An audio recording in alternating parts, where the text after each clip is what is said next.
Good morning. It's Jamaica Live. We're on Bridge 99, broadcasting from Kingston, Jamaica. And as you know, at around midday, we link with Hare Jam in New York. It's the 27th of June, almost the end of another month. And as you know, the official hurricane season started at the beginning of June. Now, why do I mention that? The kind of strange weather events that we've been seeing. If you're looking at the United States, you look in one state, you see massive floods. You look right next door, you see record heat waves. Several parts of the United States experiencing drought. And this is not happening just in the United States, it's happening right across the world. Here in Jamaica, it has been unbearably hot some days. And whenever you see the weather behaving in that kind of erratic way, it sometimes, not all the time, but it sometimes suggests that we're in for some, strange weather events. And as I mentioned, we're in the hurricane season now. I looked at the hurricane map this morning, and there is a system which has left the coast of Africa.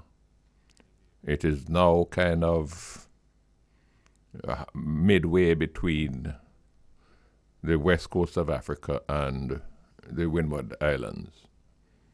And I'm not frightening anybody, don't get me wrong, but when I look at it, they haven't started to give any trajectory yet. But when I look at where it is positioned and the direction in which it has been moving, it is something that we here in Jamaica need to keep our eyes on. If it is going to develop, they say there's a 90% chance that it will develop into a storm. And then once it becomes a storm, if it doesn't subside, and if weather conditions are not, discouraging for its further development, then it becomes a hurricane. And when I look at the kind of movement over I started watching it, I think, on Friday. When I look at the movement, it is worrying. So I'm not frightening anybody, but I'm just suggesting that we need to keep our eyes on it. And whether or not, we know we're in the hurricane season, so we really ought to, if we haven't already done so, we ought to start making preparations. So some of those preparations take time to, if you have trees in your yard, you have to trim the trees. I don't mean you must cut them down, but trim out some of the branches. Why?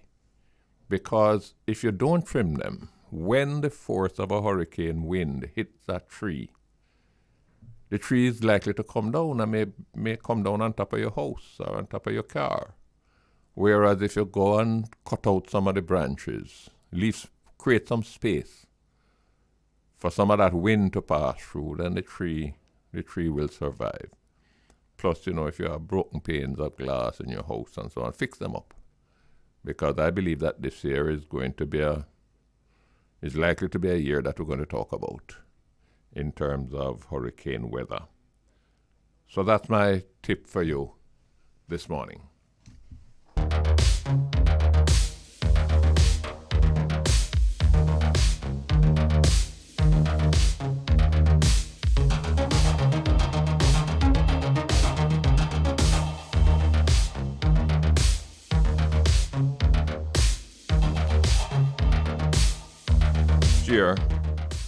Last year, almost 500 people were killed on our roads in Jamaica as a result of motor vehicle accidents. Almost 500. And thousands more were injured. Some of them quite seriously. Some of them with injuries from which they will never recover.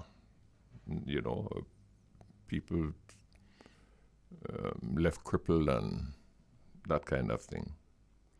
Now, these are just statistics. They don't reveal the trauma that families go through. You know, the little girl who gets the news that her mother died in a car crash. Can you imagine when a 7 or 8-year-old girl get that news? That mama dead. The family that must now struggle to find food and pay the rent and pay the school fees because the sole breadwinner was hit down when a car got out of control. Or the victim who wakes up in the hospital to discover that he or she will never be able to walk again. Never be able to work again. The sad thing about it is that in many cases, it didn't have to happen. Carelessness, recklessness, indiscipline, people doing what they know they should not do, breaking the speed limit, overtaking when you know it is not safe to overtake. You can't see around the corner. So don't overtake and hope that nothing come in. Because if you buck up something coming around the corner, only God can help you that time. Driving a car when you know the brake's not good, or the tires are smooth, and yet you're still driving like you're on a racetrack. Or getting behind the wheel when you know you're under too juice, and you have difficulty even getting the key into the ignition, but you're going to drive same way. We see it on the roads every day. Accidents looking for the right spot to happen. It is bad enough when you crash into a wall and kill yourself. Rest in peace. Rock of Ages. But when you crash into a group of school children on the side of the road, peacefully making their way home from school,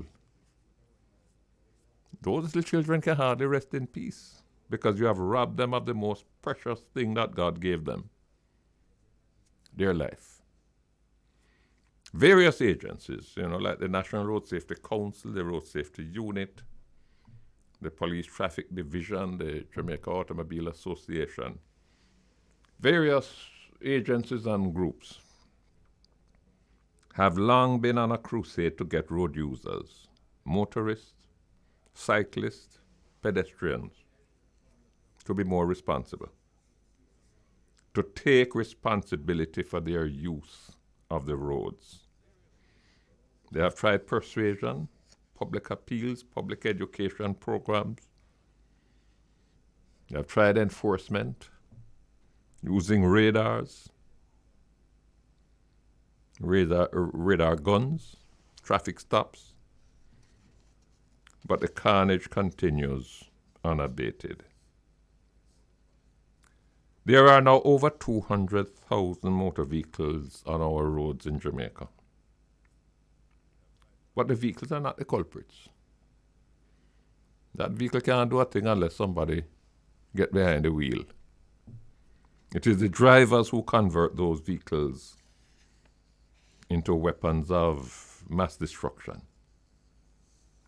What can we do about them? The road safety advocates have argued for a long time that the laws and the regulations were outdated and ineffective.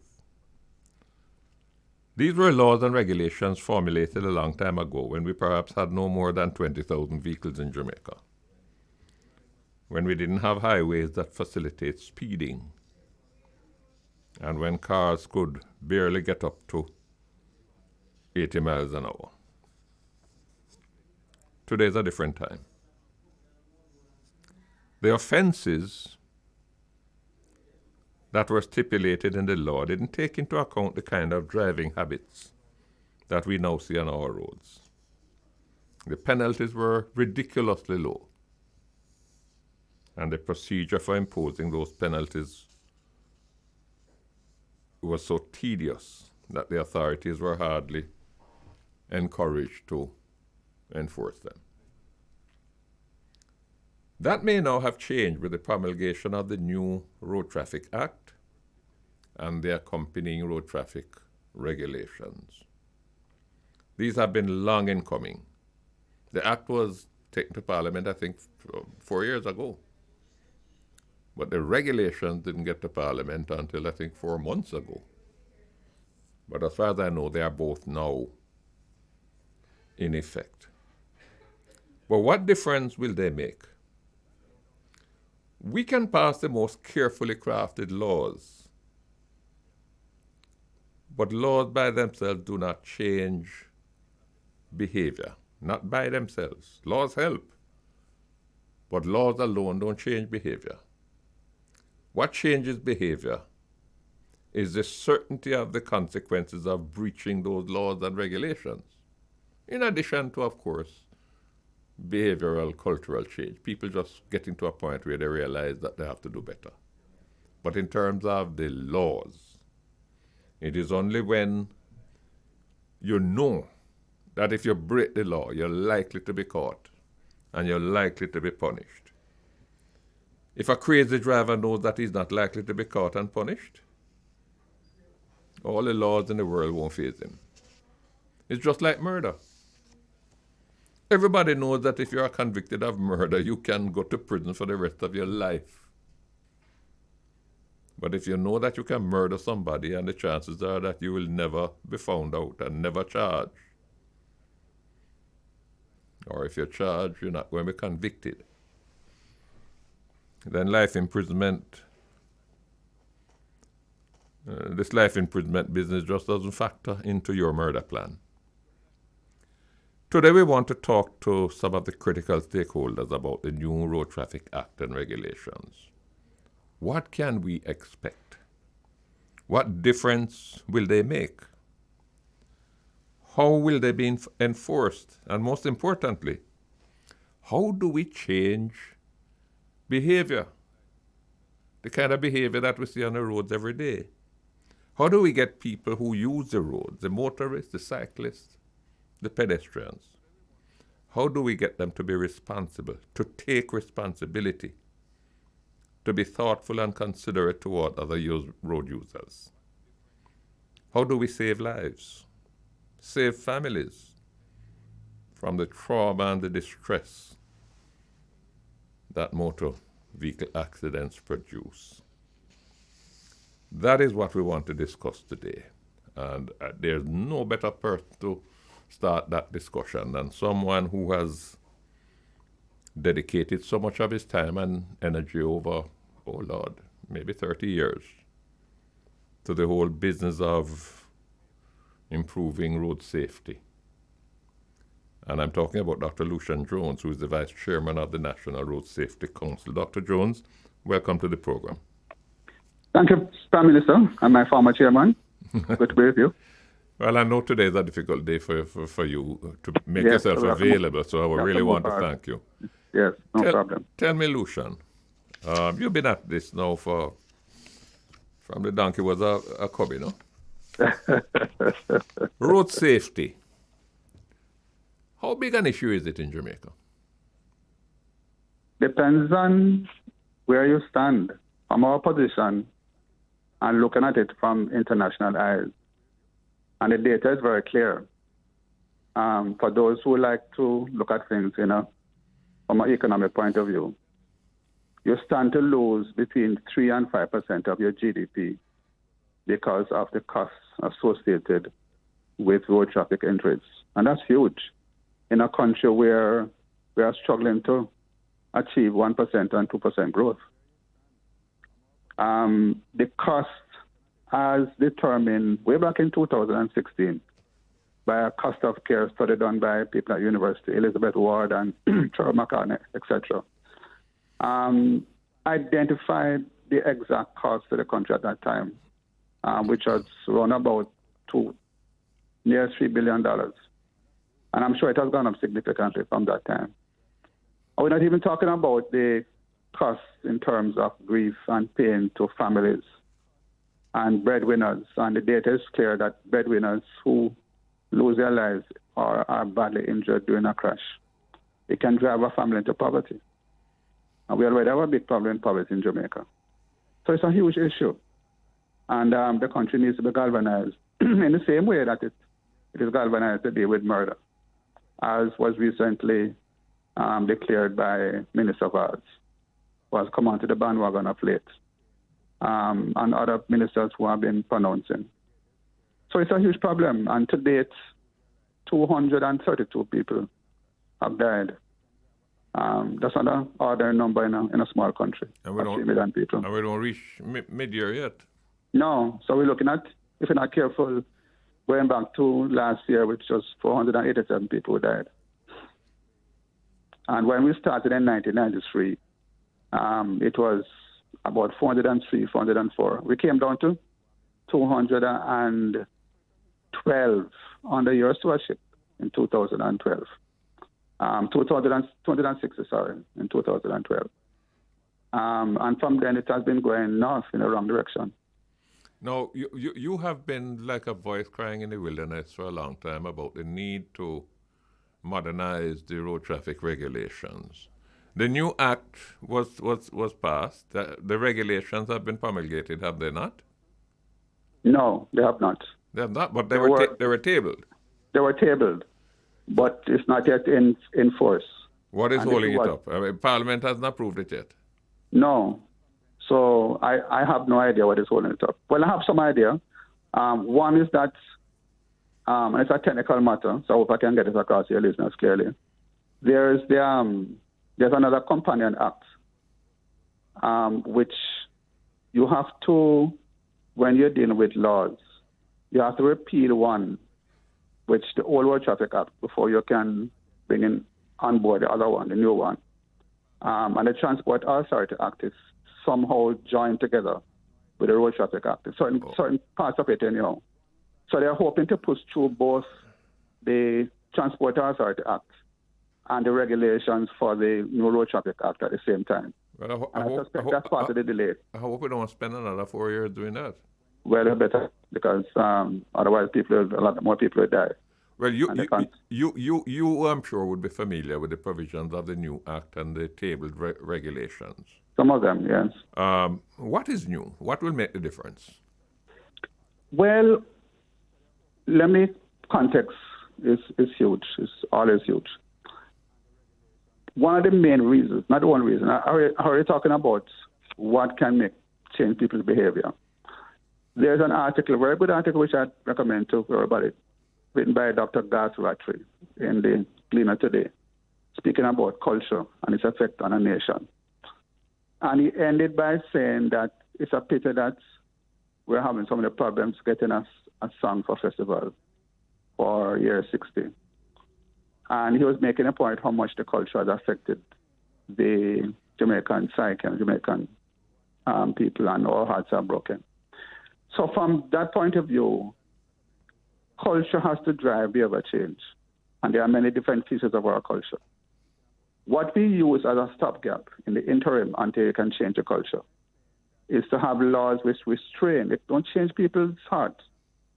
It can change your behavior, because if you don't accept and behave accordingly, you're going to face the consequences. And herein lies the rub, Bruce. For years, we have had a system that's supposed to prevent people from behaving as they do on the roads, and it's not working. And they know. So they carry on in a very cavalier manner, collecting tickets like confetti and throwing it away, because they know that nobody will come after them. So what will make a difference in this scenario is not only will the deterrent system be fixed in total, but also the introduction of cameras to detect red lights and speeding infractions.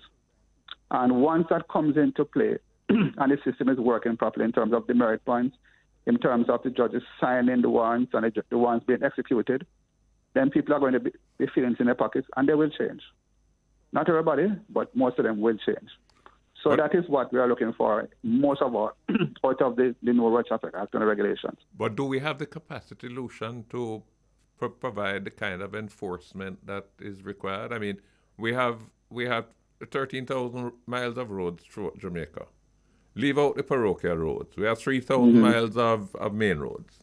The whole police force couldn't police that in a kind of way that would make sure that every corner you turn, you're going back up a policeman. Let me give you an anecdote. There's someone I know who lives in Florida who comes to Jamaica regularly. She was here the other day. She spent, I don't know, 2 or 3 months in Jamaica, and then she went back to Florida. When she went back to Florida, she was stopped by the police. I don't know. I believe it's a routine stop. Only for the police to advise her that she's driving without a license because her license was suspended. She said, well, how could my license be suspended? She was not aware that she had broken a red light. The camera had picked it up, automatically imposed a ticket on her, which she had not paid because she wasn't there. She didn't get the notice to pay the ticket. And having not paid the ticket, when she went back, she discovered that her license had been suspended. Now, that's technology at work. Yeah, but the same technology we are proposing, we've been pushing it for some time. So when everything settles, when the dust has settled with the New Road Traffic Act and the regulation and the Transport Authority and the Companion Act, this is exactly what we are hoping will happen. So you won't have police on every corner, but we'll have almost a camera on every corner. And I'll tell you something further, Bruce. One of the things I'm excited about is something called detecting average speed over distance. So if you put a camera at the start of the toll road in Spanish Town area and one at the end of the east-west, the north-south highway in Ocho Rios, once you reach that toll quicker than you're supposed to, that's automatically a ticket. And you can do the same thing on any stretch of road. So using technology in this, what everybody knows is a popcorn and roll the country, is the only way to get people to behave. Our people will not behave. We have become a very unruly country. Just in the same way we have become a very violent country. That's interesting, you know. That thought had never occurred to me. No, it's available. I mean, if I enter the toll road and driving at the maximum speed, I end up at a point well before the time I should have reached there. Yeah, unless I can tell them that some helicopter picked me up and took me part of the way, I'm in trouble. Yeah, you're in trouble. And it's automatic. Are we? But is that where we're going? That's one of the directions in which we're heading. Yes, because the cameras open all kind of possibilities. The use of cameras. So the technology is the way to go. There's no other way. There's no other way. I mean, apart from the corruption, quote unquote, with the police in terms of ticketing. Plus, they have a new system which is going to make a big difference in terms of rather than writing a ticket now, the ticket is written electronically. So that's a big plus, and Hare is pushing that, and we're right behind him, pushing him to make sure it happens. This matter of cameras detecting. In fact, we have a meeting with the Prime Minister next month, the 7th of next month. It's going to come up. And I'm sure by that time, ministers have been alerted that we're going to make some significant strides and progress in respect of the promulgation of the new act and the regulations. What is it that you, given all of your knowledge over these years, what is it that you would have wished to have seen in the new act that is not there? No, I think it's pretty comprehensive. It's been coming for a long time. It took many years to come together and then many years for it to be passed. So I don't have a missing link, so to speak, in the New Road Traffic Act. I wish it had been done earlier. I wish the cameras were operating right now. I wish that the deterrent system, the ticketing system, the merit point system, the execution of warrants were operating right now. We wouldn't have this madness. We wouldn't have had 50 people dying in May. We wouldn't have had 232 people dying already for this year. We wouldn't have had 497 people dead last year. So that's my, and I'm not saying there's a panacea. I'm not saying that's the only way and the single most important way to go. There are other aspects of, as people well know, we've been pushing this idea and the Prime Minister has adopted it, of a safe systems approach, which is very comprehensive. Safe speeds, safe road users, safe vehicles, safe roads, and efficient postcard system. So all the elements have to come together, as does been shown in other countries, other jurisdictions, which have achieved a low level of road crashes. We just need to get our act together in this country, Bruce. We've taken far too long. It's coming together, and I'm hopeful about next year. I don't think it's going to happen this year. I think we're going to have disaster again this year, unless something dramatic happens. But I'm hopeful by next year that we'll have the elements together, and the other things that are on the ball now will come into play, so that we can make a difference for our people next year. Explain to me now whether or not somebody is going to be able to accumulate 200 tickets. No, that won't happen again. Why it won't happen? The biggest challenge right now we have is the fear of the judges to sign the tickets sign the execution, the warrants for execution rather, because they're not sure if the ticketing system is working efficiently. And that's the number one problem we are working on now, to give the judges the confidence that having signed the warrants, it won't come back to them that the person had paid already. Mm-hmm. Once the warrants are signed, then it's left to the police now to execute them. And that's a second hurdle to be crossed. And I believe that Minister Chang is working hard at this one to see what that happens. Plus, we have cameras now that are finding people. That we have cameras for surveillance and not for enforcement. So we know where people are. We can find them. They drive past point A and point B regularly, and we pick up a license plate. We know where they are. We just can't enforce the regulation because it's not enforced as it. What cooperation are you getting, Lucein, from the Transport Authority? Because, I mean, people beat up on the taxi drivers because of they are famous for bad driving. It's not them alone. I've seen people driving them Benzes and them BMWs and the BMWs. And that's on the morning, breaking the red light. But the taxi drivers are particularly bad. Is the Transport Authority doing anything? Well, the Transport Authority is part of the National Road Safety Council, and therefore we work close with them. But they are primarily under the Ministry of Transport. I believe over the years they have done good work. I heard recently over the weekend, Mr. Hare from the Island Traffic Authority and the police and the Transport Authority, they're working together to stop taxis which are, doing madness, taking away their the plates, issuing tickets.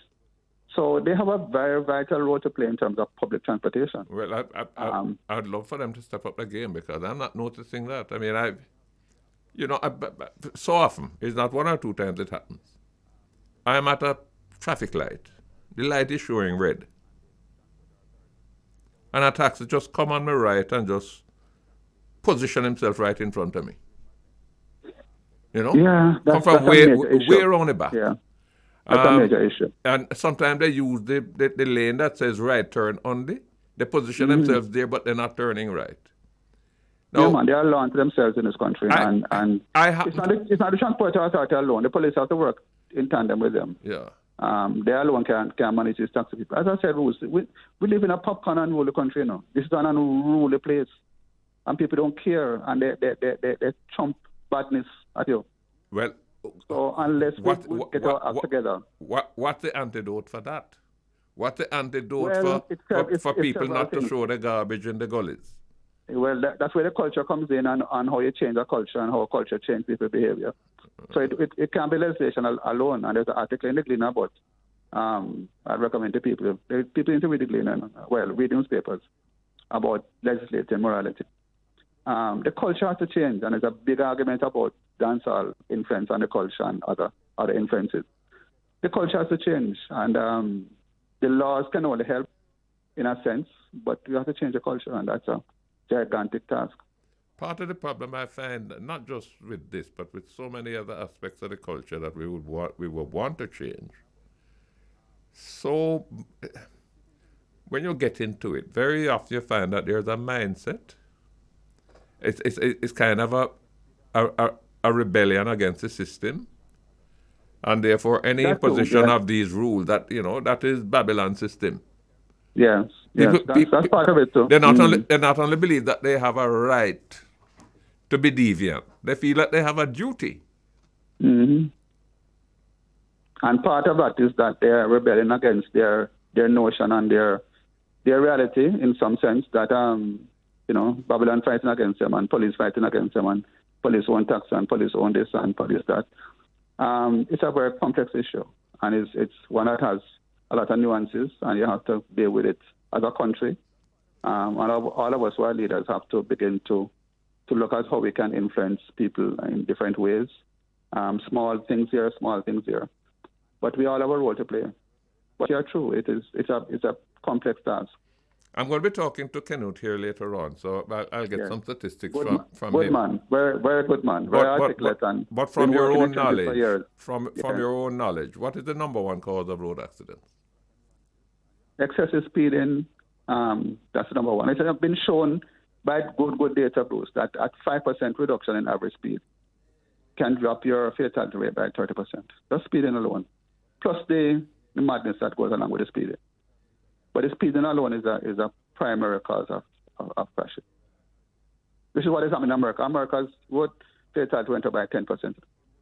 I was in a conference with some Americans two weeks ago, Father's Day. And that's their thing, speeding. People are driving in excess of 100 miles an hour in America on the highways. So they are scrambling now to make a difference in the same way we are scrambling. But what happens when you speed? You lose control? I mean, because speeding by itself. Yeah, but you lose control. You're unable to respond as quickly as you would need to. And when you compound that with people driving and using the cell phone, people driving under influence of alcohol, cocaine, marijuana, then you have a recipe for disaster. Plus people who can't drive either and don't have a license either, and who buy the license, which is another story about itself. How is that now in terms of the issuing of licenses? It was rife with corruption for many years. No, but since Mr. Hare has taken over, and you can discuss with him, taken over it has dropped. He's working very efficiently and very steadfastly to make that one, not disappear, but drive it down significantly. After on, Prime Minister, after on. Okay, thank you very much, Yeah. Lucein. All right, take care. No problem. Thank you for giving me the time. I'm Dr. Lucein Jones, the Vice Chairman of the National Road Safety Council. Let's take a break. We'll be back shortly. Welcome back. It's Jamaica Live. We're on Bridge 99. Today we're talking about road safety, and particularly in the context of the new Road Traffic Act that was enacted in Parliament, and the regulations which are before Parliament, not yet approved, and try to see whether or not the legislation and the accompanying regulations, whether they're going to make an impact on the situation. I mentioned before, well, Dr. Lucein Jones mentioned it as well, that last year we had 487 people killed on the roads as a result of motor vehicle accidents. This year, he says, up to today, over 200, I think 220 something, he said, have already died since the start of this year because of motor vehicle accidents. So we don't seem to be doing significantly better than last year. Matter of fact, bearing in mind that a lot of accidents take place during the holiday seasons when there are more people on the roads and more liquor under the belt.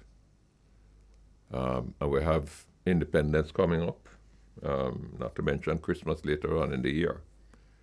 So it's an issue of real concern because, as I indicated, it's not just the people who die, it's the people who are left, the people who are injured, and some of them very seriously injured.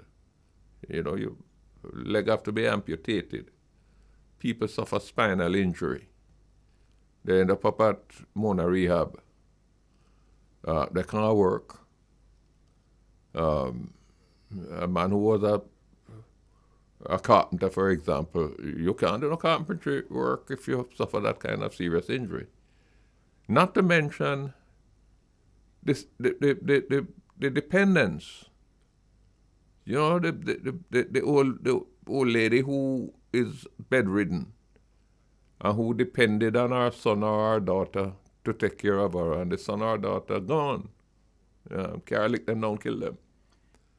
And the trauma that they go through, the children who have to go through life without a mother or a father because they died in a car crash.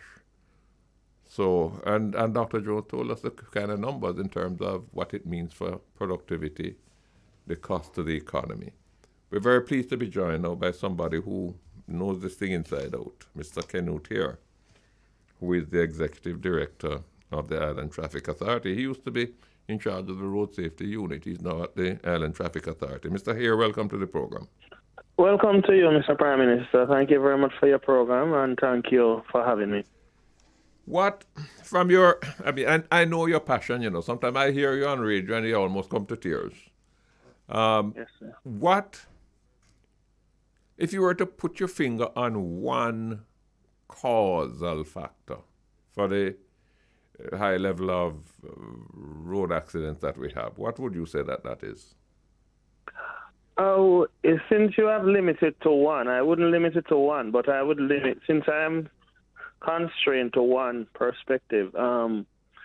It's better empowerment of our people on a network, and explain that to me. Because that's the major factor of the three factors that contributes to road deaths in our country, and that the three factors are that people would engage with in the road safety ecosystem is the human factor, the environmental factor, which will be inclusive of the road network and the climatic conditions, and also the vehicle factor. The major factor is the human factor.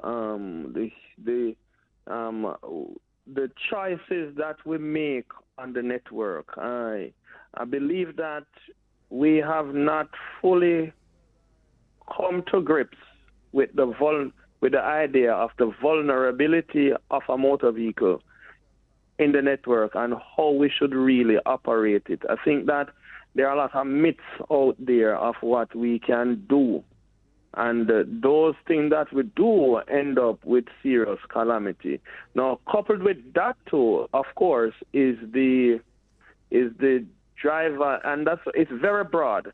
The driver's license processes, the inspection of the motor vehicle that the person is operating, and of course, road traffic regulations and laws.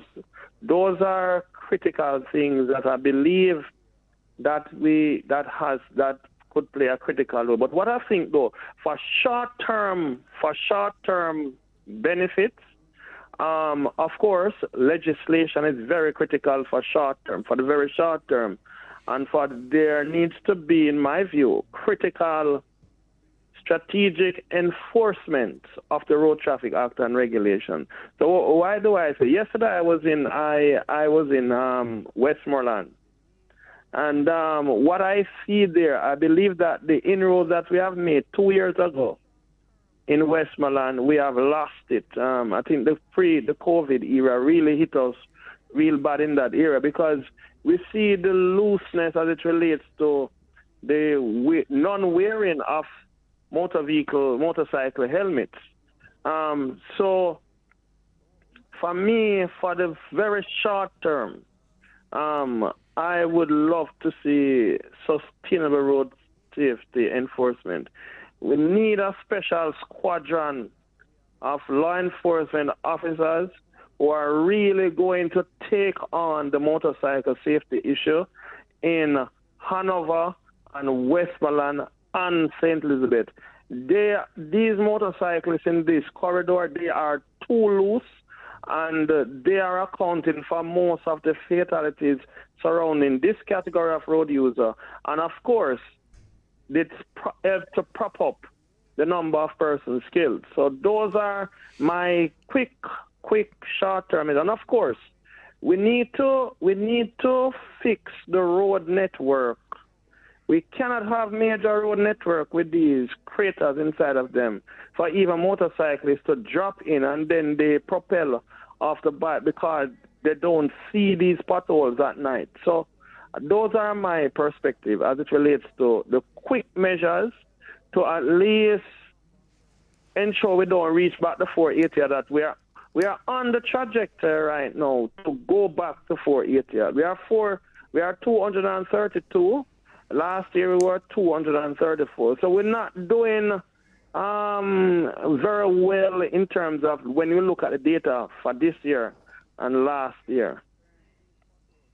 I want you to break out some numbers for me. You mentioned 3 critical factors: the human factor, environmental, and the vehicle status. What percentage of our accidents, not talking now about fatalities, what percentage of our accidents would you attribute to each of those 3? Over 90% of the crashes are due to human factors, human behavior. You're close to 10% is due to bad roads and poor vehicles, but but it's very minute though, not very high. So it's the human factor, the choices that we make out there, the drinking and the driving, coming from the party, disobedient to the road signs and the road markings, the whole matter of believing that we just have to speed, and that the speed limit, that the speedometer in the motor vehicle and the speed limit for the roads are not in alignment.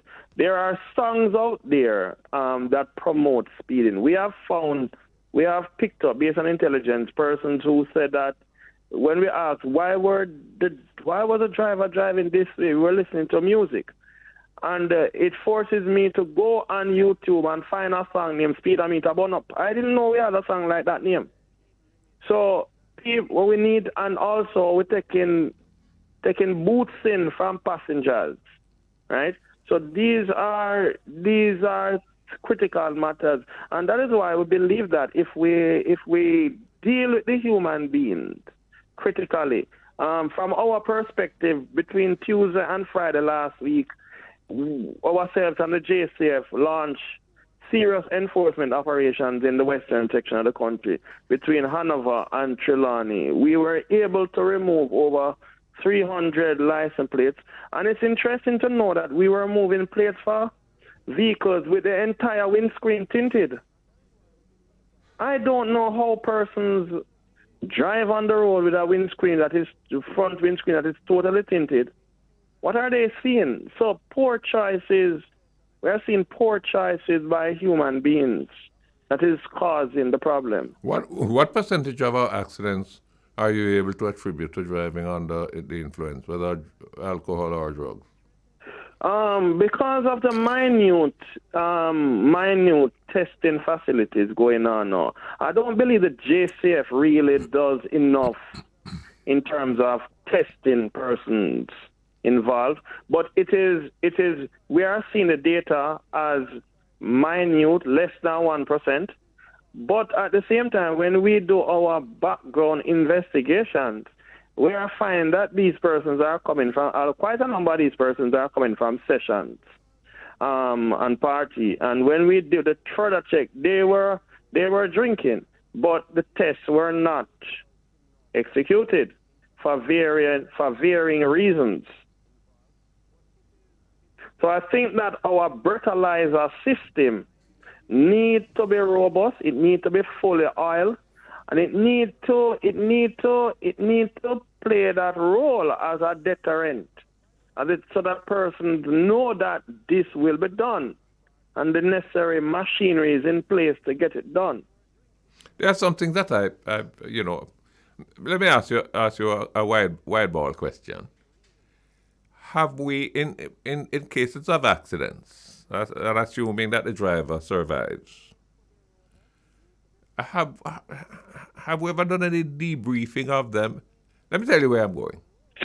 Driving along that road from Clarendon Park through Porous to where you pick up the Mandeville bypass. You know the road. The surface is not very good. It has corners you're constantly turning left and turning right around corners. And sometimes you find yourself in a line of traffic, and you just have to be content to say, well, boy, I'm late for the funeral, but there's nothing I can do. I have never been able to understand when I see vehicles pulling out to overtake. There is this blind corner coming up. He doesn't know. He has no way of knowing if a truck laden with cement is coming around the corner. And that truck is not going to be able to stop suddenly. How do they do that? I mean, Poor choices. Have we ever sort of questioned them to say, now, why did you do that? Why did you believe that you could overtake there, so? I don't think we have done that. No. We haven't done that level of research, but we have done research on drivers, questioning drivers in general. So those type of drivers by themselves, no, we haven't look at them specifically, but that is something that I think that we should do. How do we change that kind of behavior? We change it, in my because, view, many of these accidents, I suspect, it's not so much the speeding, it's just the bad driving. Poor driving.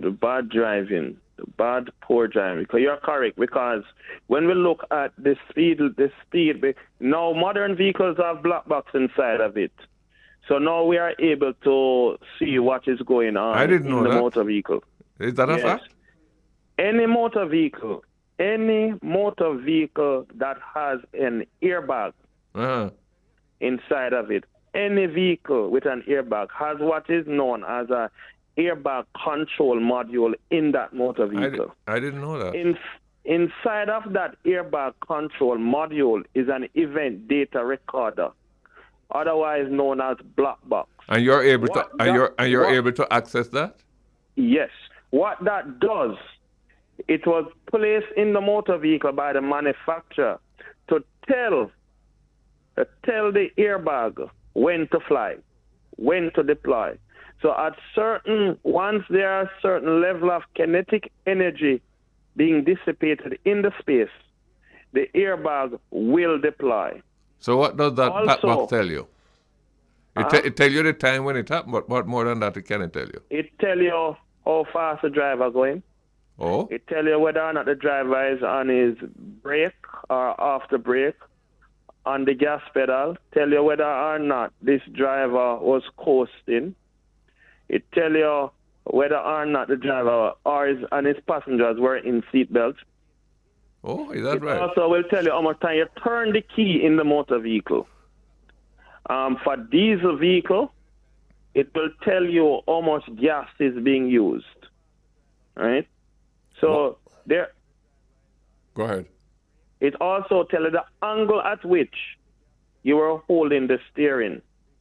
So tell me now. What gear you were in. You have a unit called what? The crash site unit or something like that? You have an accident investigation and reconstruction unit in the police force. And that unit, as a matter of routine, do they examine that as a matter of routine, standard operating procedures? I'm glad to hear. And we work closely with them with that. I'm glad to hear that. Because we also at the Island Traffic Authority and the Road Safety Unit have that expertise. I'm glad to hear that. Tell me, do you have a figure as to what percentage of road accidents are due to the person behind the wheel falling asleep? Yes, but I don't have it in my head now. But it's not very high. Not very high. One of the things, I don't know, road traffic, you work closely with the police and the NWA, I'm sure. No? Yes, sir. Yes, sir. I'm going to make an appeal to you. Yes, sir. The hardest time that I have on the road when I'm driving is driving at nights when there's no white line in the road. I know. I have that problem too. Right? And when a vehicle hits you with its bright lights, and I have some lights now that are way brighter than anything that I've ever seen before. When that hits you, it is hard for you to know whether whether you're in the middle of the road, you're on the right-hand side of the road, you're on the left-hand side of the road, what I end up doing is that I slow down almost to a stop and I take bush. I take the life. But then sometimes when you're doing that, there's a pedestrian on the soft shoulder that you never see. That is true. What? I mean, NWA has really fallen down on that job. There's so many roads that I see all over the place that have no white line, whether broken or unbroken. I would say to you that this is something that I have been at the NWA with regards to the road marking, because they play a critical role in enhancing safety. On many roads where you don't have any street light, that is your only compass bearing that you can use. And that is why a percentage of the fatalities ended up being coined to be road factors, because these things were missing from the environment. Nothing was there to assist the driver who is operating the environment. But we will push the NWA on this matter, and also the local authorities too. Because remember, the NWA only had 5,000 kilometers of the road network, and the local authorities have 15,000 kilometers. So both of them, we will definitely reach out to both of them more to try to have this matter of visibility in the traffic environment enhanced. Because that is what the great road safety nations have done now. We won't be a great road safety nation unless we do what the great road safety nation do first, and then we surpass them. And we have to ensure that the requisite road signs and markings are there. What are we doing in the schools to sensitize our kids? I mean, when I used to go, when I was at school, you got a little exposure, you know. Yes, but that time it was pretty much limited to, look right, left, right again. Yes. What are we doing, particularly in the high schools, when they're getting to an age where they are about to become drivers? I must say we have done a very good job with the primary school program. That program is fully operational. By September, we should have an overall of the secondary school program. We are working with UNICEF to have that program. So we should have that program rolled out into the secondary schools come September. And we are also looking at preparing them to do their road code test from in high school. That would be good. So that is where we're looking at to empower, because we have to change. We have to change the quality, and we have to enhance the quality and the caliber of the new drivers who will be coming. And through empowerment, we have also on our Road Safety Unit YouTube channel over 70 odd videos of different presentations addressing different matters that can help drivers. So we are leveraging social media to provide quality road safety and road and vehicular safety intelligence. And I am certain that anyone who go on the Road Safety YouTube channel, after you have watched those 70 odd videos, I challenge you to tell me which country in the world dedicates so much time and resources to ensure that persons have access to quality road and vehicular safety intelligence. What age cohort is mostly involved in road accidents? 20 to 30 and 30 to 39 males. Mm-hmm. And especially males between 20 to 30 dominant. So we have been working. That is why we do community outreach, and we have done a lot of outreach in the western section prior to COVID, and now we are trying to get our act back together to go back into these areas, because I would say categorically the grounds that we have gained prior to 2020, we have lost that ground in the western section. So we are going to put back the resources, get resources, boots on the ground in those areas again, to try to not only educate, but also in dialogue with the police and ourselves to enforce. So education and enforcement have to go together. Last year we had what, 487? 487. How many accidents in total did we have last year? We have about 400 and something. 400 and something. No, I'm not talking about fatalities. No, I'm talking about mishaps. Fatalities? You're looking at about 1,200. 1,200 what? Accidents. I thought it was more than that. About 1,200. And of that 1,200, we have 400 and fatalities? Yes. Oh, is that You right? have 3 times. We have over 3 times.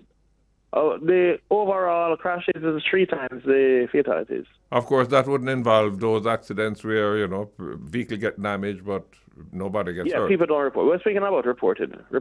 Yeah, okay. Reported. All right. We're up on a 12 o'clock break, so I want to thank you, Mr. Keneut Hare, who is Executive Director of the Island Traffic Authority, helping us to wrap our hands and our minds around the issue of road safety. Thank you very much, Keneut. Thank you very so much, sir. We're up on the break. Welcome back. It's Jamaica Live. We're on Bridge 99. We're talking today about road safety. We're going to be linking up with Beauregard and Irish Arm in New York shortly. I'm going to want to talk to him about this is an issue up there too, and I would love to know what the experiences are. It's funny.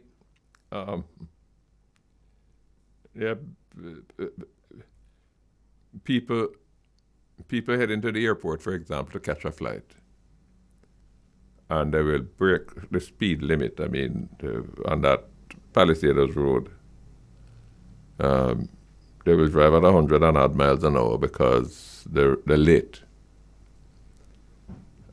And the amazing thing is that when they go to Miami and they're coming back, they don't do that, They dare not do that, because if you're on one of those expressways and you decide to, to hot up the speed, you're likely to be caught. If not by a trooper who is going to stop you or chase you down, you're likely to be caught by a camera. So we were talking about behavioral change. Laws and enforcement do influence behavior. If you know you're likely to be caught, if you know you're going to end up with that fine, and substantial fine too, that has to be paid, or run the risk of maybe having your license suspended, you behave yourself, which is where I'm hoping that the new Road Traffic Act and the regulations will take us. And we're pleased to be joined now by Mr. Egeton Newman, who is the President of the Transport Operators Development Sustainable Services. Mr. Newman.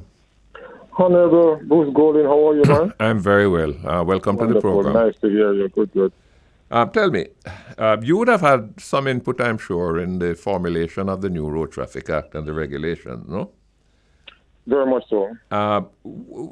Give us your own view. Is this likely to make an impact on the behavior we see on the roads, and the number of fatal accidents that we have experienced, the number of people who have died? Is this going to make a difference? For the past 3 years, Bruce, I've been saying to my constituent that I don't believe much will be done through this Road Traffic Act to reduce fatal crashes on our roads. But whatever is in it that can help in any way, we welcome it. So and what? That is why what would make a difference, Egeton? Well, let me tell you. To be honest, the amount of and the type of crashes we are having on our road, it is not my men who's causing those crashes or engaging those crashes. People who are coming from a party, the young man is between 18 and 23, right? Who's coming from a party, rushing home to get ready, or just creating jokes on our highways. They are the persons who are engaged in these crashes. Well, we're going to... The young man who buys license, and that is one area that we really need to put forward. The young man who's purchasing his license like he purchased a tin of milk on a supermarket shelf. Those are the persons who are engaged in deadly crashes on our road. Well, I'm not letting your people off the hook, I'm going to come back to them, because I use the road regularly myself, and Lord have mercy, but I come into them. Before we get to them, though, tell me, I was talking to Dr. Lucein Jones earlier, and he says that he welcomes the new Road Traffic Act. No, he feels that it will make a difference. Yes. But he's not relying only in terms of its enforcement. He's not relying on, a police radio car, park under a tree somewhere. He's saying that they're going to be relying heavily on technology. And he said something that I didn't even think of. Yes. He said, for example, if I enter the Caymanas, the highway at Caymanas, and the speed limit there is 110 kilometers an hour, no? If I arrive at any point along that highway, if I reach a Vineyard Toll Plaza, for example, in a time that I could not have got there within that time, if I was driving at under 110 kilometers an hour, that a ticket is going to be issued to me automatically. Now that makes sense to me.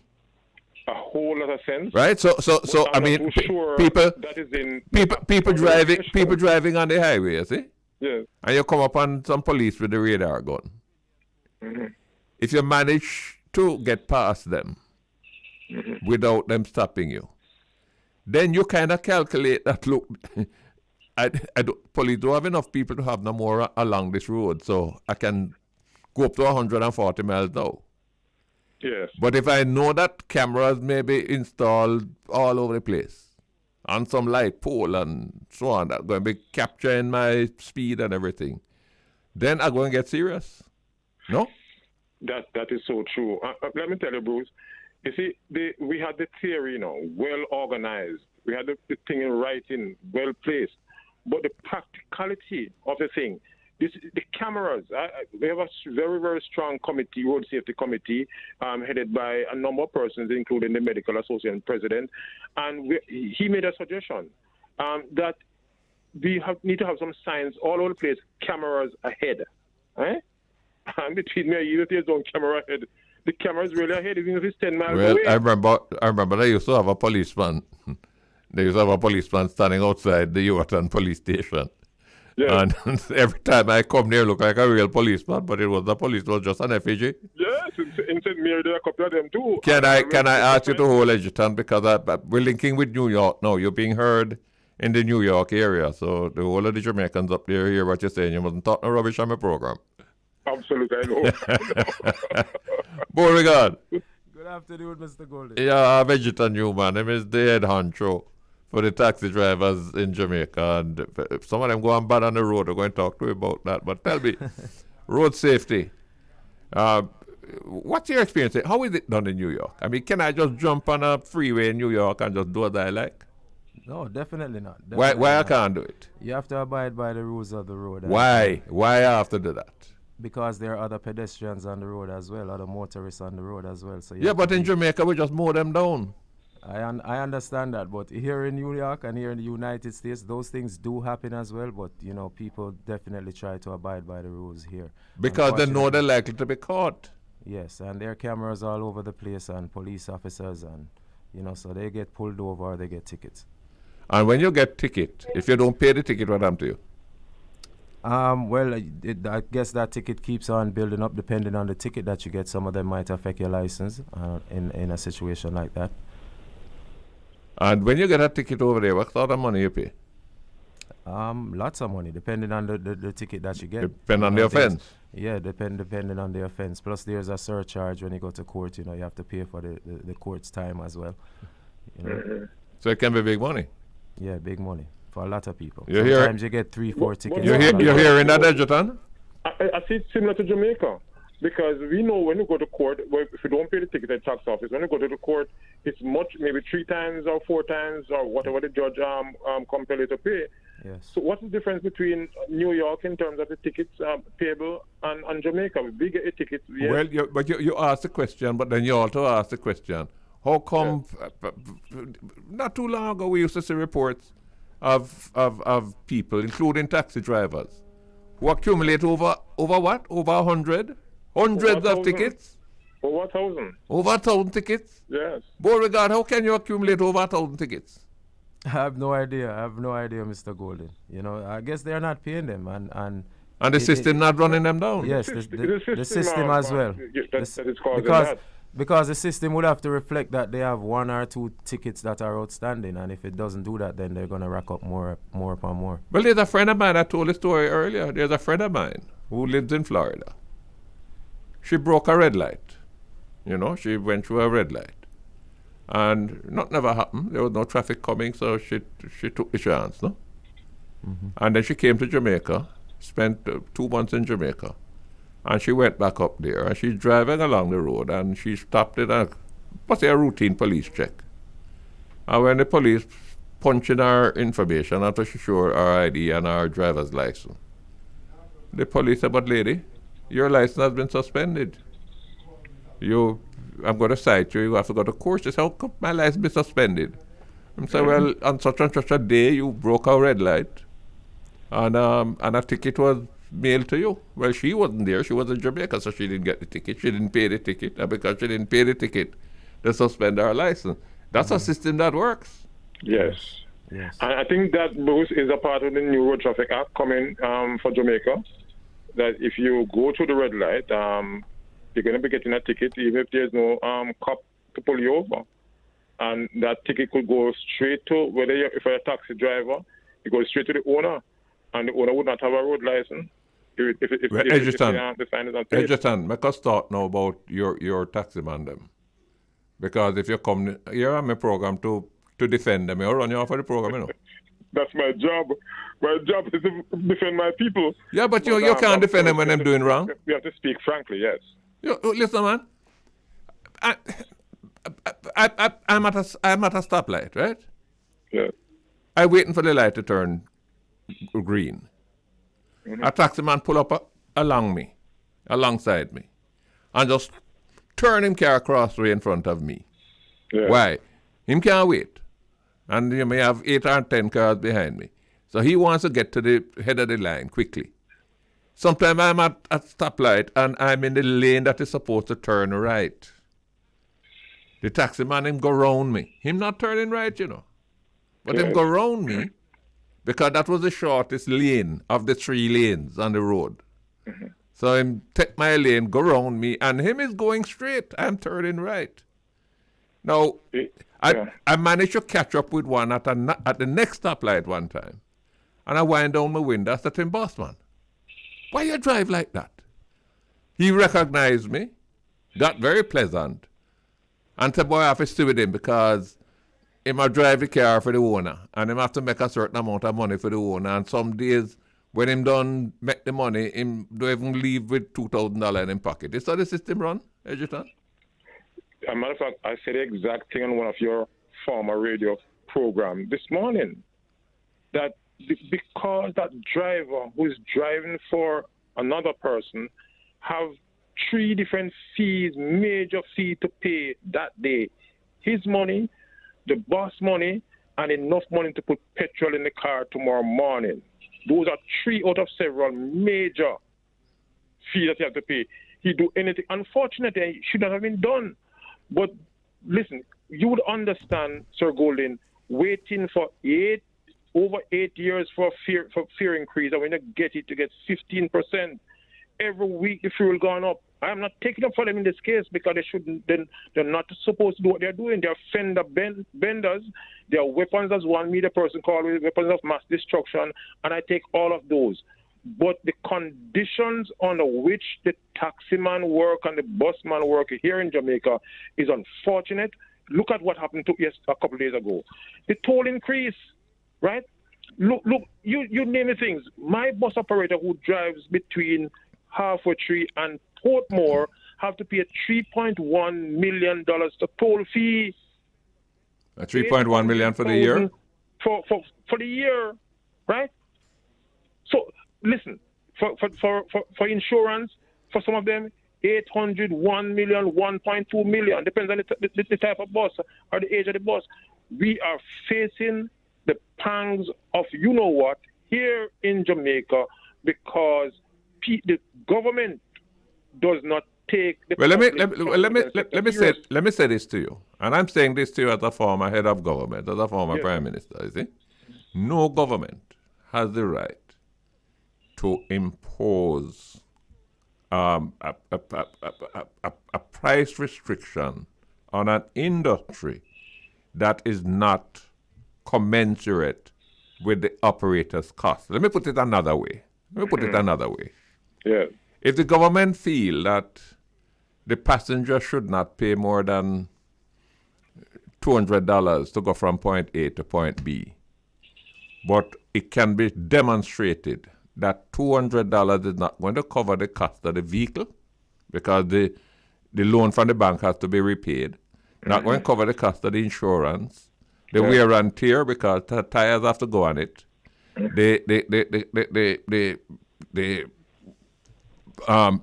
reasonable return that the owner must get, the wages for the driver if a driver is employed. If you feel that $200 is what the person can afford to pay because, old lady going to the doctor, but $200 cannot meet those costs, well, the government must use the budget and provide the difference. I mean, that's my argument. Could you give me a minute? Let me say something to you. The Jamaica Urban Transit Company, right, is mass carriage of passengers. They are getting $7 billion per year, and so their cost per passenger is $245, while ours remain at $120 for the KMTR. What we are saying, we must move to the stage where we can look at the real cost for travel. Beauregard. Henry said in 2014. Bo, you understand the argument? Yes, Mr. Gould. Yes, I do. Yeah. I mean, Mr. Newman is making a case, He have some bad people on the road, Bad. And that is true. Yes. But he's making a case, and he's saying that, if you say to them, I mean, if I'm carrying 400 passengers for the day, and I can only charge them $150, then that is $6,000 for the day. Yes. Now, if $6,000 for the day cannot pay the $80,000 a month that I have to pay the bank, because I have to borrow money from the bank to buy the car, it cannot put the gas in the car. And remember, gas now is what, $270 a gallon for diesel. When I bought diesel over the weekend, $270 a liter. Yes. Can't put the gas in the car. Cannot buy the battery when the battery run dead. Then something has to give somewhere, no? True indeed. A car carrying 4 passengers. The owner wants $5,000 per day. The fuel is for $7,000 per day, and matter of fact, some is even up to $10,000 per day, right? The driver have to eat, have to drink. He needs something. You only can make a maximum of $7,000 or $8,000 for the day. I believe it's good. No, I don't think you need to make the case anymore. I think that case is made. But Mr. Egeton, may I talk to you now? Yes. I was alongside a taximan on Barbican Road, right across from Hilo. He's in one lane, I'm in another lane. We're waiting for the light to change. Him had 2 passengers in the back and 1 in the front. Yes. Him had a spliff in his mouth. Kind of rubbish. No, man. If I catch him, he never do rubbish again. If him want to burn him spliff because smoking weed now is allowed under the law. Well, you must only do it in your yard. You can't be... Sure. Huh? Not with passengers. I mean, not in a taxi, not with passengers in a taxi. But you afraid to talk to them because... Sir Golden. But you afraid to talk to them because they are your constituents, no? Yes. And listen, we have one of the strongest safety program right now, road safety program in this country. And I have a team of guys on the road. And if they catch one for 1 second, one of those operators smoking a spliff, they're in serious trouble, right? Because what kind of trouble? Operation with our members. What kind of trouble? No. We report them to Transport Authority, Yeah, and we but expect the Transport Authority to take action. But if you do that, them vote you out. Yes, they will. You're just like the They will politicians. because my mouth big, they're afraid to. Because I call them names. No, I'll tell you but something. the point, it's a serious problem. You did something for us in 2010. It was 10 or 11 when you said no PPV should be wrecked. I don't know if you recall that, but I will never forget. And we were happy that at least we get a ticket. Now we get a ticket for no wear uniform, we get a ticket for it. Don't have a badge, a ticket for it.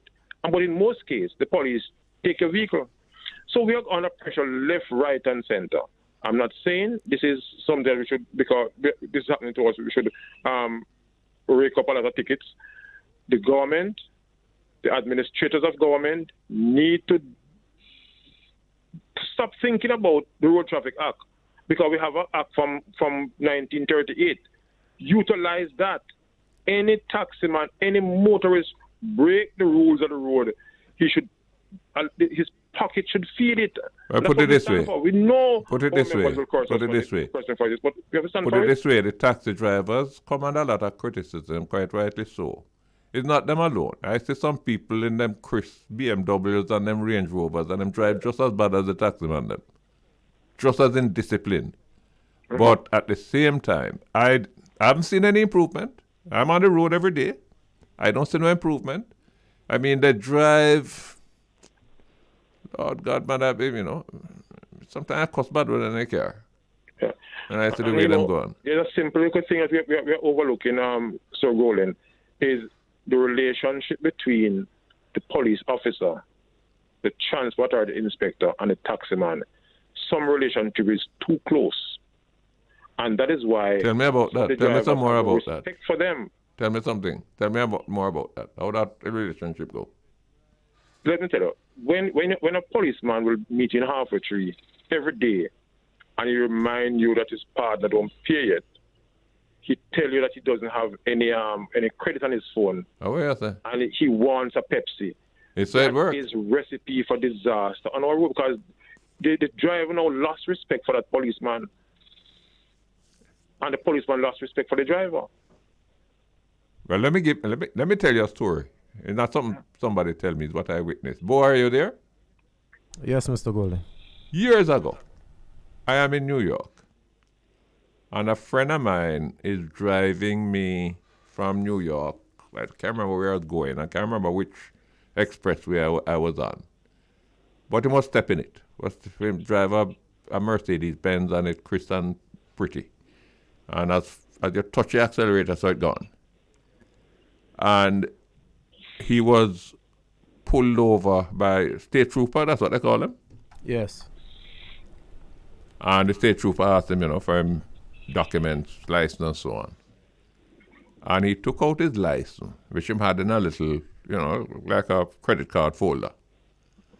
And he slipped $100 note in it and give it to the policeman. I've never seen anything like this. I'm sitting down there in the car.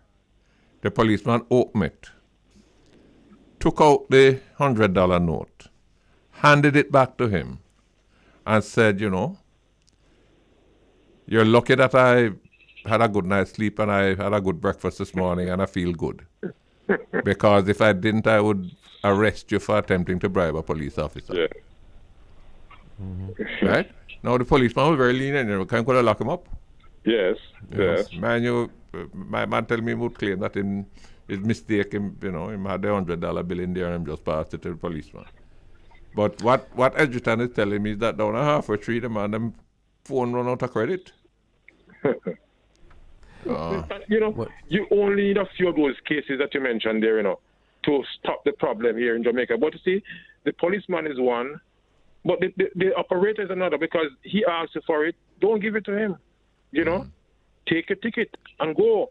And the system should be so organized with the local associations that you have a legal representation to address some of these matters. But again, we are in a bad seat sometimes as operators. And of course, the other agents of state are also in the bad seat. But let me tell you something, Sir Golden. As we speak today, things are looking different. We have a transport authority which is transforming themselves and assisting to transform the sector. We have a traffic department headed by ACPs or McKenzie. He's doing a good job. And all we have to do is to work together. Maybe you don't see the change out there, Sir Golden. Maybe you drive only twice a day. I don't see it yet. I'm not applauding yet. There. It is coming. It is there. It's very slow. It's not going to be an overnight thing, but we are working on the transformation of the sector. Well, I'm going to invite you back on the program a couple of months' time so that we can do a review, to see whether or not any difference has been observed. Beauregard. Yes. Yes, Mr. Golden. Next time you come into Jamaica, bring some of the policemen and so on from over there and try to help us straighten this out, man. You sure? It's bad, it's bad out there on the roads. It's bad. It is. Yes, it 480 odd people were killed last year on the road. Yes. I'm tired of seeing those videos. 200 odd since the start of the year. Yeah, and a lot of it because the man, if you're at a party and you have to drive home, drink a soda, no man. Yeah. Mm-hmm. Or if you know you can handle a liquor, have one, no. Don't drink half a whole half bottle of white rum and expect to go drive home and kill off somebody's father in the process. So that kid who was hoping to go to university can't go because the father who would have found the money to pay is not around anymore. Oh man. Beauregard, thanks a lot. No problem, Mr. Golden. Yeah, we'll link up again.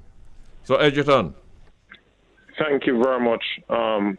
Thank you so much. I'm really looking forward. One of the things I want to see our association get more active though in terms of the public communication, particularly as it relates to with this program. We will. Yeah. We're trying our best. The resources are poor.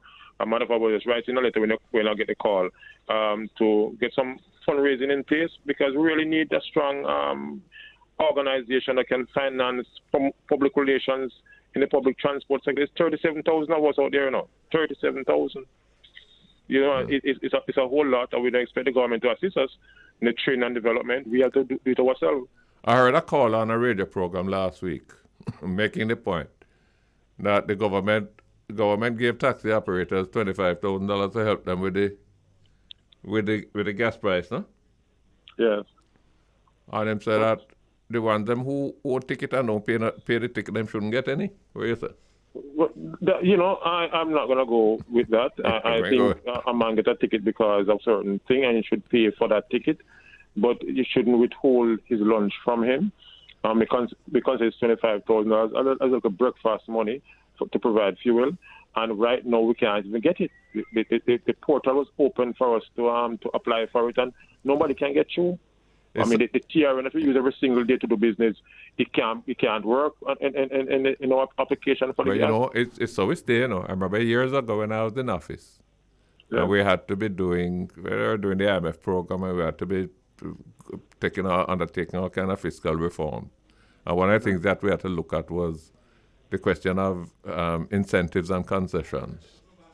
Yes. And I remember asking the question saying, but we give concessions to the manufacturing sector, the export sector, to the hotel sector.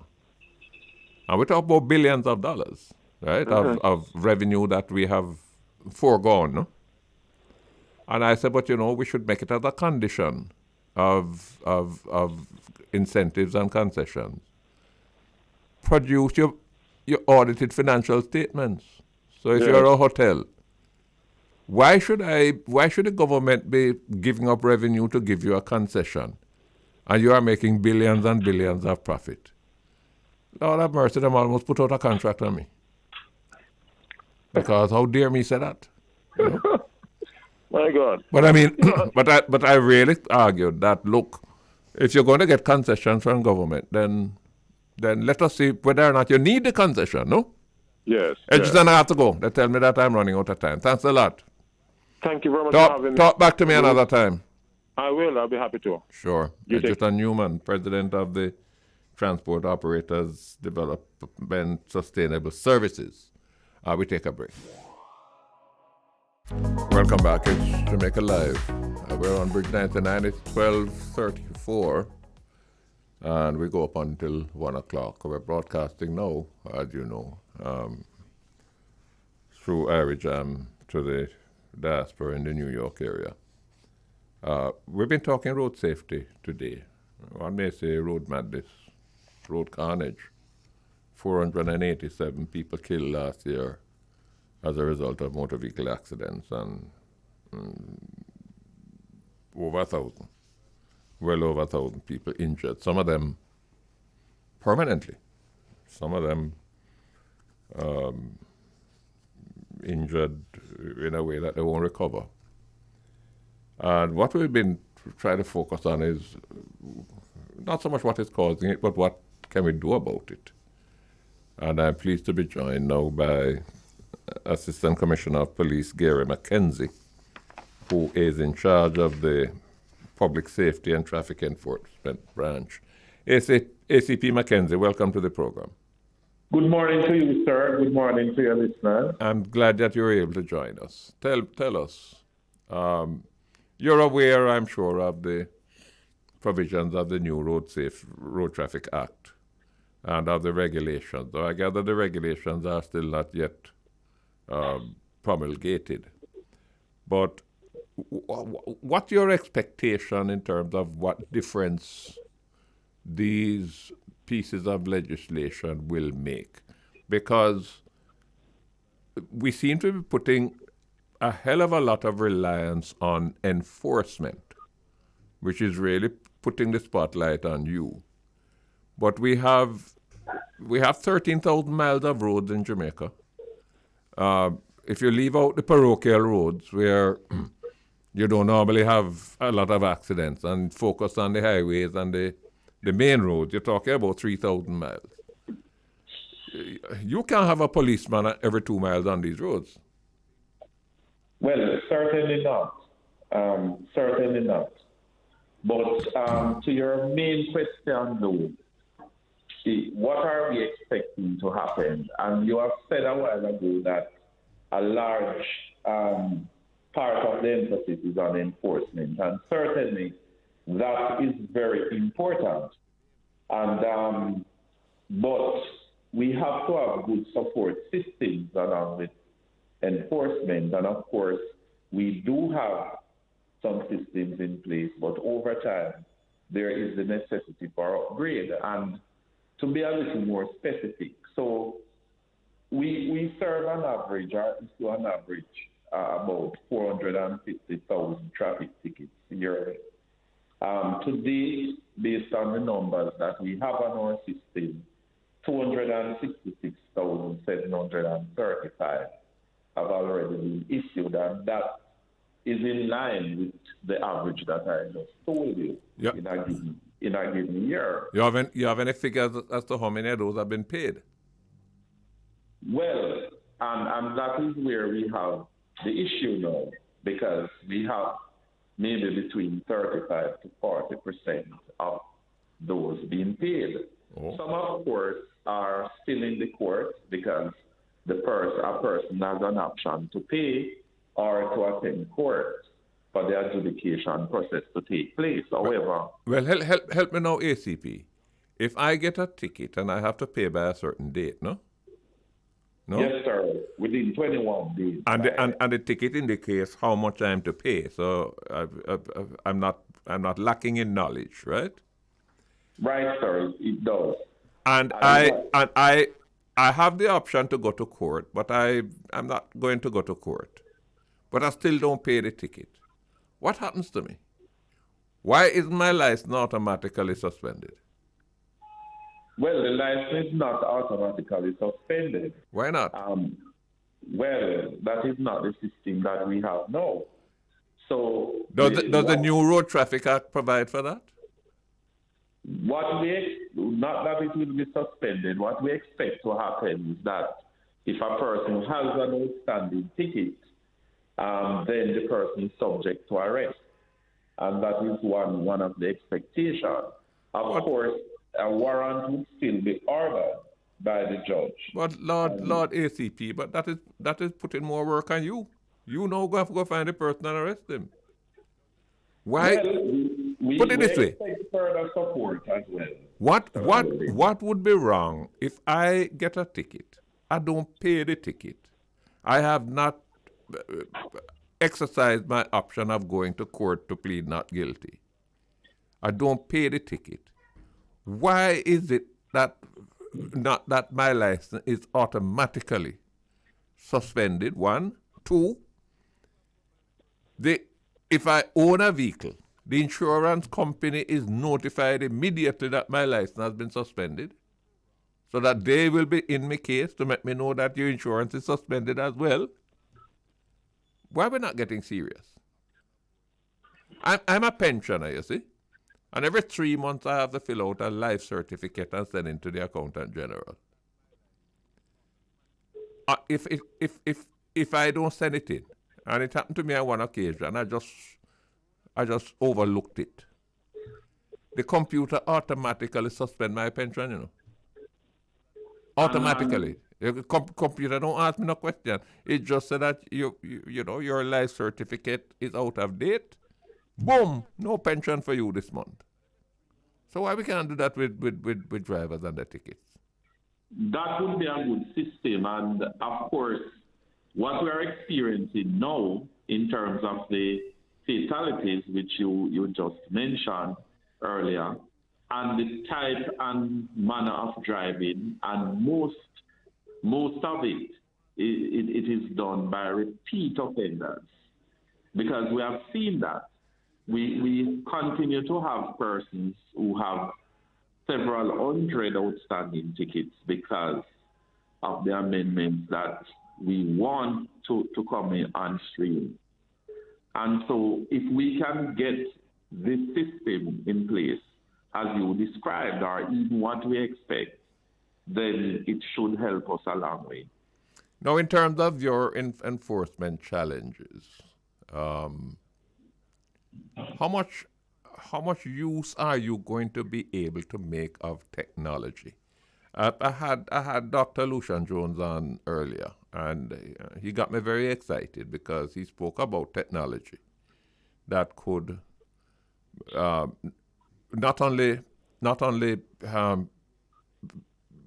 measure my speed and automatically identify that I was driving on this particular road and I was traveling at 80 miles an hour when the speed limit was 50. But he even said that, you know, if you enter the toll at Caymanas and you end up at Miami Bay within a time that you could not have done if you were observing the speed limit, automatically that is going to identify you and ticket going to reach you. Are we getting there? Because he got me very excited about that.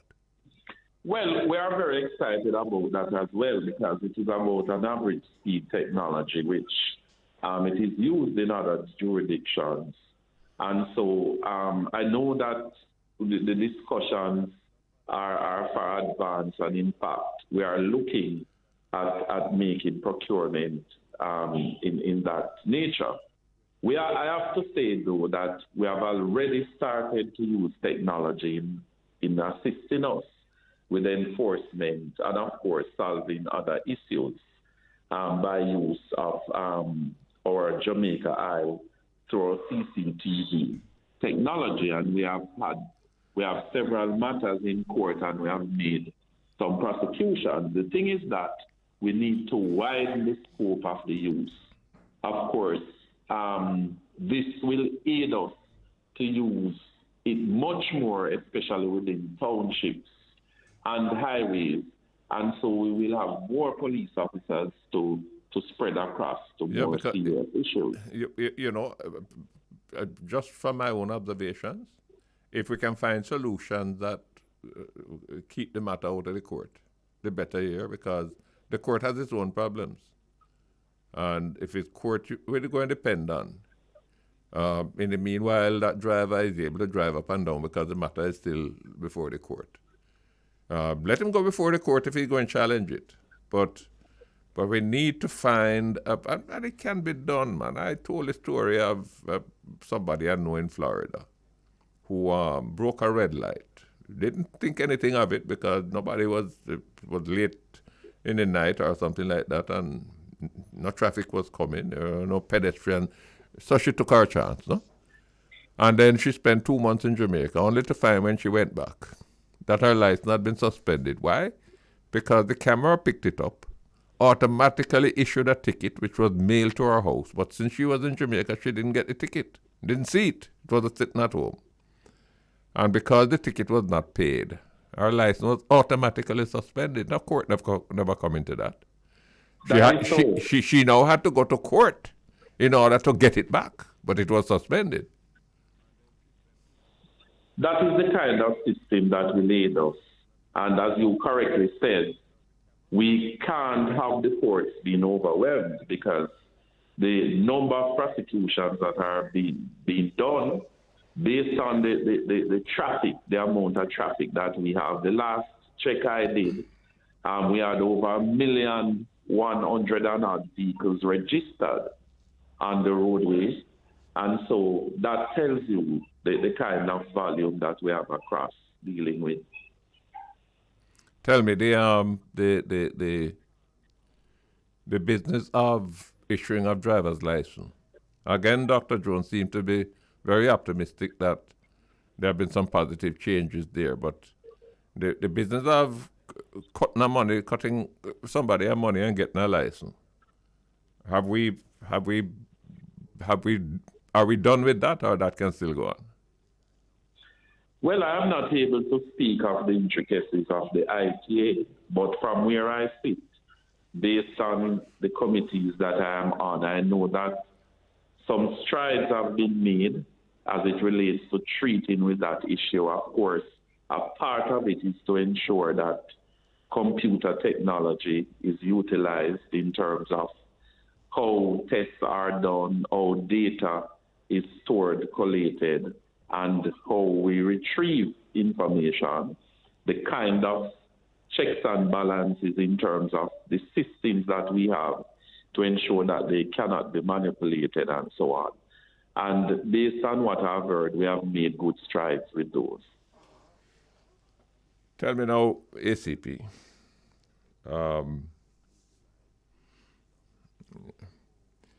You know, coming down Hope Road, for example, right? When you get to Andrews Memorial Hospital, there's a sign there that says no right turn Mondays to Fridays between, I think, 7 in the morning and 7 in the evening.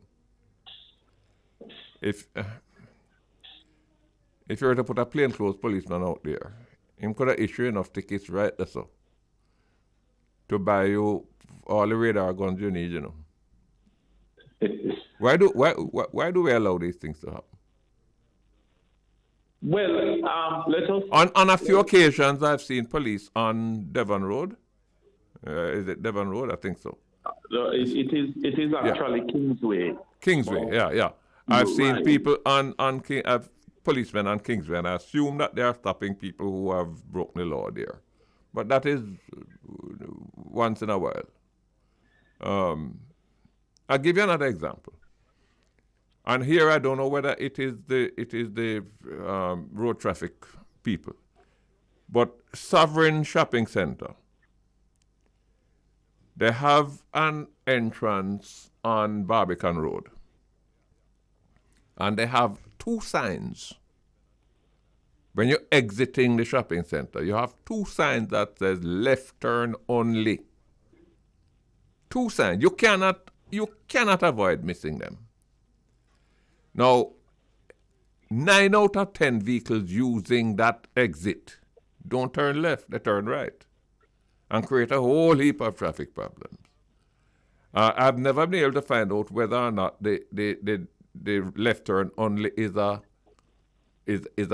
traffic authority rule, or whether it is just the operators of the shopping center who put it there, or whether they were required.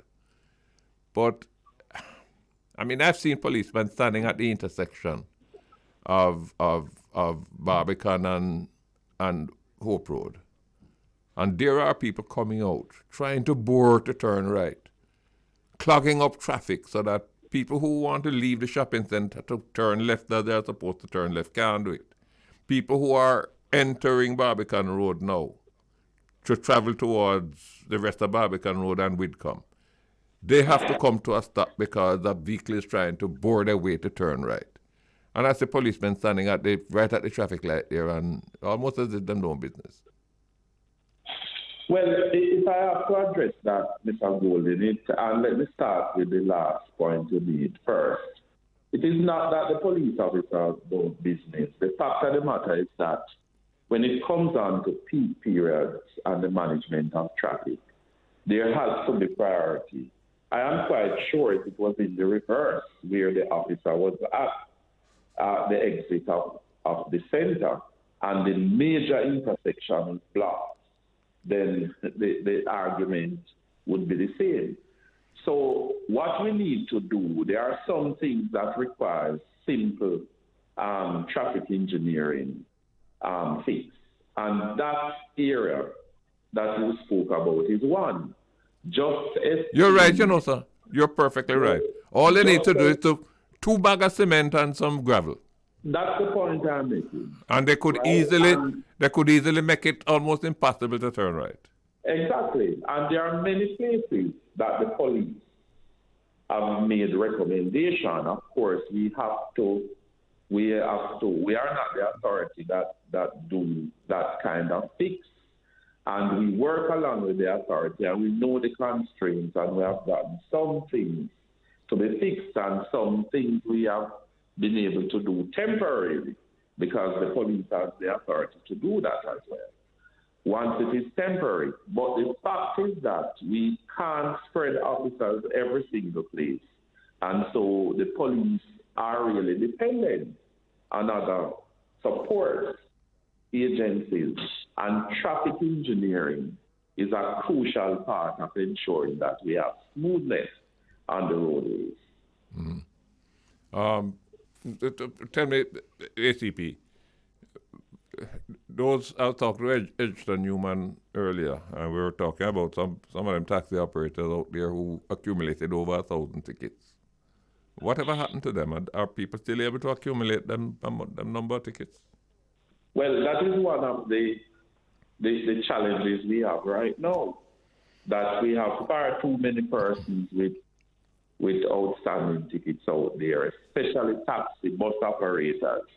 And when the public, for example, is peeved and rightly so, when they see misbehaviors, especially within the concentric area of our city, and wonder whether or not the enforcement is being done. The fact is that enforcement is being done. Just week before last, we took a man to the court. We made observation of his behavior, and we took some action. We were able to get 133 warrants written and executed on him. And at the same time, we had 1,253 outstanding tickets along with that. And so we are doing what we can by virtue of what we have to work with. However, we expect that once the regulations come into play and the new act is commissioned, there will be no such thing. And so the encouragement right away is for persons with outstanding tickets to get them sorted out, because it will not be business as usual, I expect, once this is commissioned. What about your a couple of questions before we wrap up. Whenever there are fatal accidents, do you, as a matter of course, you or some other agencies, what you would know, inspect the vehicle to see whether or not there was mechanical failure that may have contributed to the accident? Definitely so. That is a standardized procedure. Every fatal crash that takes place requires the certified examiner to check with it. Now, do you find that any significant percentage of the fatal accidents involve mechanical problems? No. Based on what we have been able to gather over the years, And it's human error. Human error, near to 90% of them. And in fact, what we are seeing is a high percentage of single vehicle crashes, which is unfortunate. And those, of course, are very difficult to find out exactly what would happen. No, that may be that may be due to alcohol, no? It may be, and that's a difficulty with that, but I would say distraction in general. Our laws, that is one of the things we expect as well. Right now, you can't prosecute just for using cell phone. It has to come under the banner of careless driving, which is driving without due care, yes. which there has to be a bit of evidence with that as well. Yes. And so that is one of the expectations, that if a person is seen using their cell phone and so on, then we are able to prosecute for that directly. Yes. We have other things that people do whilst they are in their vehicle, reading newspaper, eating and all that sort of a thing. And so these have to be addressed. Yes. What about your breathalyzer testing? Is that... Well, we have been doing breathalyzer testing. Of course, at this point, we need to get some more instruments. But to date, so far this year, we have been able to have 18 positive tests, and we have done some amount of breath testing, but we need more instruments to support that kind of testing. In fact, to date, we have carried out tests on 7,303 persons. We can breath test whenever accidents occur or collisions occur, as well as whether or not there is suspicion. Suspicion could simply mean that a person is driving turn and fail to indicate, because alcohol do a lot to persons. Memory loss, judgment problems, and so on. But those machines are limited to alcohol, no? They wouldn't cover other drugs. No, they wouldn't, and that's a good point, because we are in the process of exploring other devices now that can test for other drugs, because we believe, without scientific evidence, that other drugs are contributing to some of the misbehavior. ACP, one last thing before we go. And I'm going to ask you a question, but I'm going to ask you not to answer it on the phone, on the radio, if you understand what I mean. Okay. Is there a way you can sort of scramble your strategy? Let me explain what I mean.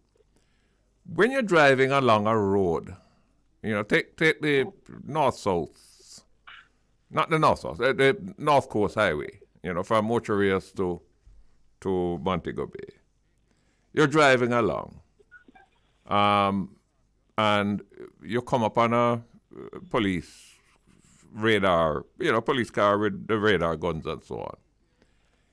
If you happen to pass them without being stopped, you kind of say to yourself, well, they're not likely to be any more for the next 25 miles, so I can step on it now.